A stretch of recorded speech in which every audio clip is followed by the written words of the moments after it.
It's 2 a.m. You should be asleep. Instead you're lying there doing math in your head, the bad kind. The what happens if I lose my job tomorrow kind. You've got one income stream. One. And if it disappears, so does everything else, the rent, the groceries, the whole fragile structure you've built your life on top of. You've thought about a side hustle. Of course you have. Everyone has. But every time you look into it, it's the same three options staring back at you. Dropship something nobody needs. Invest in a coin that might be worth zero by Friday. Or build a personal brand and pray the algorithm likes you this week. None of it feels real. None of it feels like something a grounded, sensible person actually does. Here's what almost nobody tells you. The businesses quietly making people the most money aren't the ones going viral. They're not on your For You page. Some of the wealthiest small business owners in America are running things so unremarkable you drive past them without a second glance. And by the end of this video, you're going to have a list of 18 of them, none of which require you to be an influencer. Before we get into the content of this video, I want to note that all information in this video is for educational and entertainment purposes only and should not be considered financial advice. Always consult with a qualified professional before making any decisions regarding your money. Now, let's get into the video. My name is Emma, and I spend way too much time thinking about money and why women in particular get left out of, or underserved by, traditional financial advice. If a real list of boring businesses genuinely making people wealthy sounds more useful to you than another crypto pitch, hit subscribe, because we're about to go through all 18, and why almost none of them will ever trend. So let's actually get into why boring wins. Exciting and profitable are almost never the same word. When something's exciting, everyone piles in, more competitors, more noise, more people undercutting each other just to get attention. When something's boring, almost nobody wants to do it, which means if you're willing to actually do it, you're competing against no one. That lack of glamour isn't the downside. It's the entire advantage, so let's get into all 18 of these businesses, one at a time, with the real upsides, the real downsides, and how much competition you're actually up against. Number 1, vending machine routes. Startup cost typically runs $3,000 to $5,000 for a couple of machines and initial inventory. Profit margins on snacks and drinks can run 20 to 40% per item, and a well-placed route of 5 or 6 machines can realistically clear a few hundred to a couple $1,000s a month. Picture someone stopping by 3 break rooms on their way home from their day job, restocking chips and sodas in under an hour total. That's the entire shift. The upside is low cost and minimal time. The downside is that machines can be vandalized or break down, and your income lives or dies on getting good locations, which usually means negotiating with property owners who already have 3 other people asking. Competition for prime spots is moderate. Competition for the work itself is almost non-existent. Number 2, laundromats. This one needs real capital, often $200,000 or more for an existing location, but it's famous for a reason. Once running, the product is a building full of machines that essentially operate themselves. An owner might spend a couple of hours a week collecting coins and checking on a jammed machine, while the laundromat quietly clears 5 to 6 figures a year in net income around them. The upside is genuine passivity once established. The downside is the massive upfront capital and the fact that machines are expensive to repair or replace, and a bad location can sit half-empty for years. Competition is low, laundromats rarely get built anymore, so existing ones often have a near monopoly in their neighborhood. Number 3, pressure washing and exterior cleaning. Startup cost is just a few $1,000s for a pressure washer and a truck you probably already own. A single operator can realistically book $150 to $500 per job. Imagine one Saturday spent on 3 driveways in the same neighborhood, each booked back-to-back because the first customer posted a before and after in the local group chat. The upside is an almost non-existent barrier to entry and fast cash flow. The downside is that it's physically demanding and seasonal in colder climates, and because the barrier to entry is so low, local competition can pop up fast once people notice you're doing well. Number 4, car washes, whether self-serve bays or automated tunnels. People wash their cars in every economy. Self-serve bays are the more passive version. Coin or card operated, minimal staffing, steady revenue from a fixed piece of real estate that essentially collects quarters while the owner is at their actual job. The upside is low labor, high durability equipment that can run for years. The downside is real estate and equipment costs up front, plus water and utility bills that eat into margin. Competition depends heavily on location. A single town often only supports 1 or 2. Number 5, vacation rental cleaning services. As short-term rentals have exploded, so has the need to turn them over between guests. A cleaner charging $75 to $150 per turnover, working with just 4 or 5 regular hosts, can build a predictable weekly schedule without ever running a single ad. The hosts refer each other. The upside is recurring, referral-driven demand with almost no marketing cost. The downside is unpredictable scheduling around guest checkouts and physical labor with a tight turnaround window. Competition is moderate in tourist-heavy areas but still far lower than most service businesses. Number 6, junk removal. Almost zero barrier to entry, a truck and a strong back get you started. A single weekend clean-out job, hauling out an old couch, boxes, and a broken dresser, can easily bring in $300 to $600 for a few hours of physical work and one dump run. The upside is you can start literally this weekend with equipment you already own. The downside is it's hard, unglamorous physical labor and dump fees eat into margin if you're not routing efficiently. Competition is moderate but fragmented, mostly small local operators, not one dominant player. Number 7, dumpster rental. Every renovation, every construction site, every big cleanout needs one. You buy the dumpster once, drop it off, pick it up, and rent that exact same asset to the next customer the following week. The business is really just logistics with a truck. The upside is a durable asset that gets reused indefinitely. The downside is the upfront cost of dumpsters and a truck capable of hauling them, plus disposal fees. Competition is low in smaller markets, higher near major construction hubs. Number 8, self-storage units.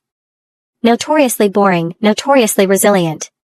Someone going through a divorce or a move rents a unit and, statistically, tends to keep paying for it for far longer than they originally planned, which is exactly why self-storage has such forgiving vacancy rates.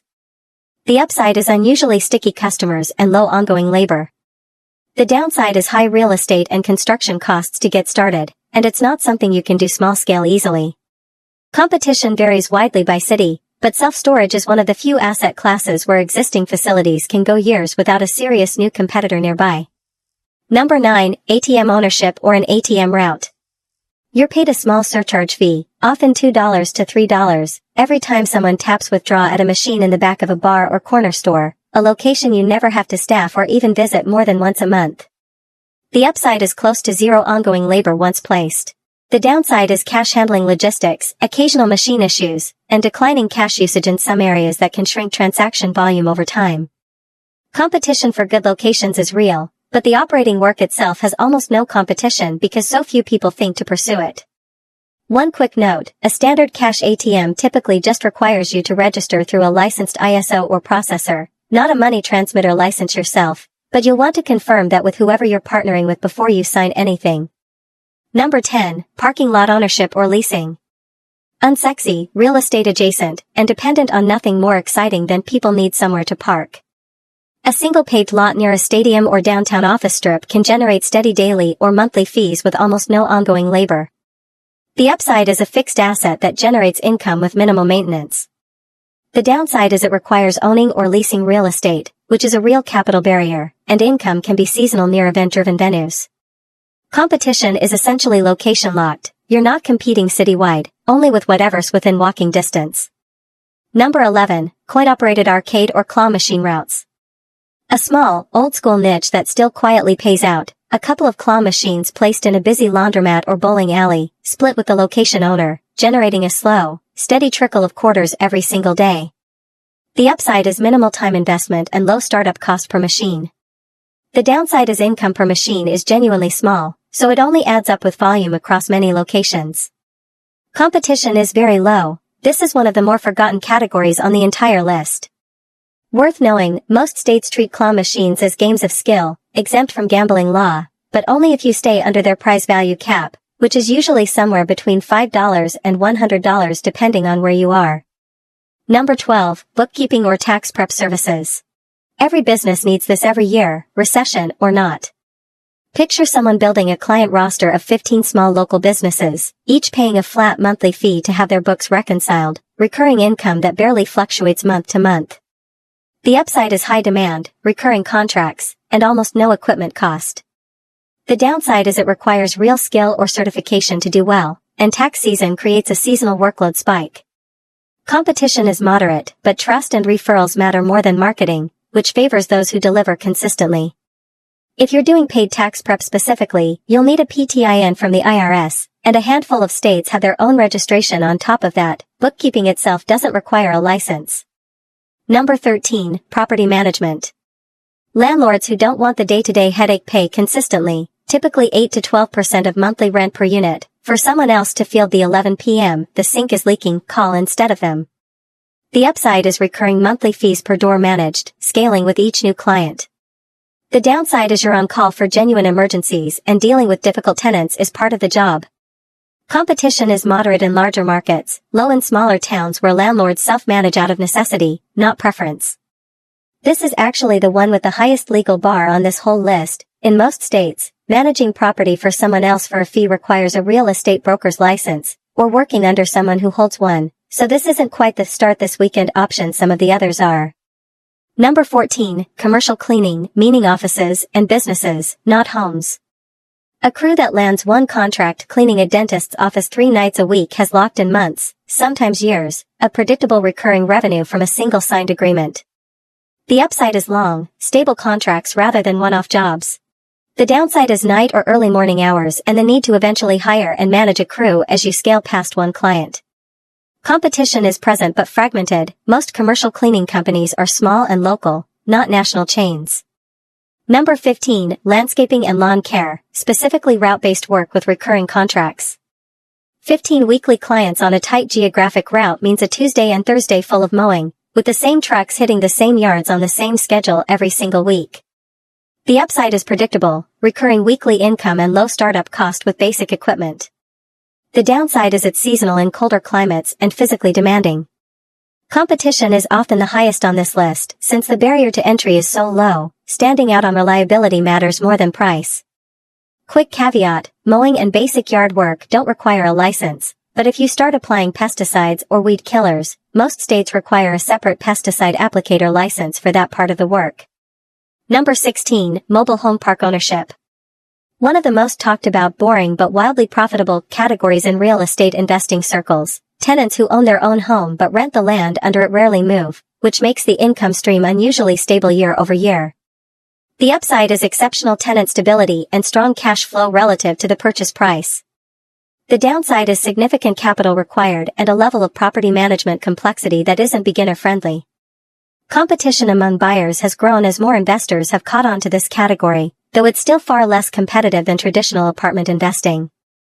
Number 17, billboard or ad space leasing. You're renting out visibility in a fixed location. Once a structure's up along a busy highway and a local business signs a year-long lease, that sign runs largely on autopilot for the length of the contract. The upside is a single upfront build followed by long, low-effort lease terms. The downside is permitting and zoning can be genuinely difficult, and a good location is everything. Competition for prime spots is real, but there's very little competition in actually operating one once it's secured. And number 18, bounce house and event equipment rental. Low overhead, seasonal but recurring demand, a single bounce house rented out for a handful of birthday parties on a Saturday can pay for itself within a few weekends, then keep generating weekend income for years after that. The upside is a low-cost asset with a fast payback period. The downside is it's weather-dependent, seasonal, and requires delivery, setup, and cleaning around every rental. Competition is light to moderate depending on your area, and mostly comes from other small operators, not big companies. Notice what every single one of these has in common: low competition, because nobody wants to be known for it; real, ongoing demand, because people need these things regardless of trends, and none of them require you to be charismatic, online, or good at marketing. They just require you to show up and do the unglamorous work consistently. Here's where it gets interesting. This list feels almost too simple, and it's not because it's wrong. It's because we've been conditioned to associate financial success with visibility. If it's not impressive sounding, some part of us assumes it doesn't count. But security doesn't care whether something's impressive. It cares whether it's reliable, the kind of reliable that means you're not lying awake at 2 a.m. doing that bad math anymore, because you're not relying on one single fragile income stream to hold everything up.